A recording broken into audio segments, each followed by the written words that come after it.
Okay, the San Francisco 49ers lost to the Giants without Joe Montana. It was in the Meadowlands. It's all right. But what would happen if the 49ers lost to the San Diego Chargers at home without Joe Montana? That's starting them scratching their heads. Well, Joe was on the sidelines.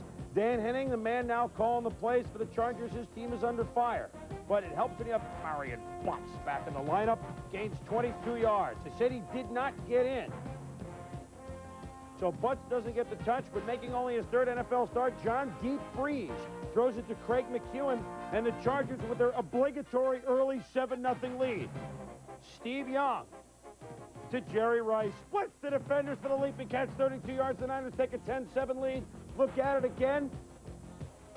Takes the hit from Sammy Seal, and he's in the end zone. Chargers coming back. Freeze to Anthony Miller. He's one of the best. He's had some dropsy problems lately. He thinks nobody touches him. He's in for a touchdown, but they look at it again. Watching this the first time, Chris, I thought that he wasn't touched, but as you see here in slow motion, there's a pretty good chance that Griffith at least slid by him and may have made contact. But if Miller didn't get that touchdown, he'll get this one. Freeze to Miller, and surprise, the Chargers lead it 14-10. But Montana trying to encourage Steve Young and his mates. It worked. Late in the first half, Young to John Taylor, 17-14 Niners at the half. Dan Henning get a little nervous, and you know why. Because the Niners are only waking up.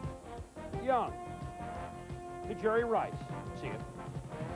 You can write it down as 70 yards. Stanley Richard gives chase, but how often do you see Jerry Rice within 20 yards of the end zone and he gets caught? Answer, very few times. He had 9 catches for 150 yards. Young to Rice late. It's no touchdown, but that went 19 yards, setting up a Henderson touchdown. Steve Young throwing for 346 yards as the Niners beat the Chargers 34-14. San Diego was 0-2 among a few other teams. And why is that bad news, Tom? Because no team has ever started a season 0-2 and made an appearance in a Super Bowl. So through the Sunday day games, Indianapolis, Tampa Bay, San Diego, Atlanta, Green Bay, 0-2, might not make it to the Super Bowl. We've got more when we come back on this edition of Primetime. Yes, we are primetime players, and here are some of them. 100-yard receivers, Andre Reed, Don Beebe. I think everyone that was a receiver for the Buffalo Bills. George Thomas for the Falcons.